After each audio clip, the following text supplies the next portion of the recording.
अद्भुत और रहस्यमय यात्रा है। इस यात्रा में शरीर के एक विशेष हिस्से को निष्क्रिय किया जाता है ताकि वासना को कम किया जा सके। यह प्रक्रिया केवल शारीरिक परिवर्तन नहीं, बल्कि एक गहरी मानसिक और आध्यात्मिक परिवर्तन का संकेत है। महिला नागा साधु की पहचान उनके लंबे बालों, भभूत और निर्वस्त्र रहने के विशेष प्रतीकों में है। ये विशेषताएं उन्हें बाकी साधुओं से अलग करती है, और जब वे अपने अद्वितीय रूप में सामने आती है, तो मानव समाज के लिए एक नई पहचान बन जाती है। नागा साधुओं और साधुओं के बीच जो अंतर है, वह उनके तपस्या के तरीकों और जीवन शैली में स्पष्ट रूप से दिखाई देता है। नागा साधु अपने सामाजिक संबंधों से दूर रहकर एक अलग मार्ग पर चलने का निर्णय लेते हैं, जो उन्हें एक अद्वितीय रास्ते पर ले जाता है। नागा साधु बनने की प्रक्रिया में तहकीकात का महत्वपूर्ण चरण है, जिसमें व्यक्ति को अखाड़े में प्रवेश और उसकी जांच की जाती है। यह प्रक्रिया केवल बाहरी नहीं, बल्कि आंतरिक प्रतिबद्धता को भी परखने का एक तरीका है। महापुरुष बनने की इस यात्रा में रुद्राक्ष दिए जाते हैं और व्यक्ति को मुंडन करवाना पड़ता है। इस मुंडन का अर्थ है अपने पारिवारिक संबंधों से कटकर इस नई पहचान को अपनाना, एक नई जीवन शैली को शुरू करना।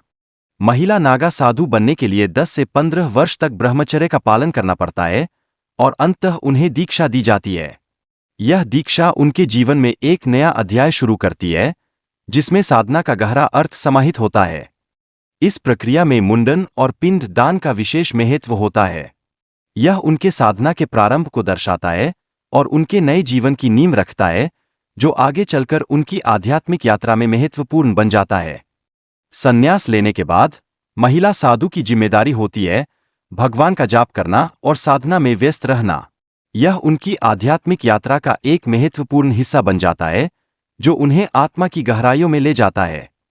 दिलचस्प है कि विदेशी महिलाएं भी नागा साधु बनने की इच्छा रखती है। इस प्रक्रिया और जीवन शैली का आकर्षण उन्हें भारत की ओर खींचता है, जहां वे एक नए अनुभव की खोज में निकल पड़ती है। नागा साधु विभिन्न स्थानों पर निवास करते हैं, जैसे पर्वत और जंगल। इनकी पहचान गुफाओं में छिपी होती है और उनका जीवन गुप्त दृष्टियों से भरा होता है, जो उन्हें और भी रहस्यमय बनाता है। साधना के दौरान ये साधु भिक्षाटन करते हैं और जड़ी बूटियों के माध्यम से अपने अस्तित्व को बनाए रखते हैं। कभी वे अकेले यात्रा करते हैं, तो कभी समूह में, जो उन्हें एक अद्वितीय अनुभव प्रदान करता है। हालांकि कुंभ के समय पर इन साधुओं को सूचनाएं कैसे मिलती है, यह एक गहरी पहेली है। हर अखाड़े में एक कोतवाल होता है जो उनकी सहायता करता है, और यह संबंध उनकी साधना का एक अनिवार्य हिस्सा बन जाता है।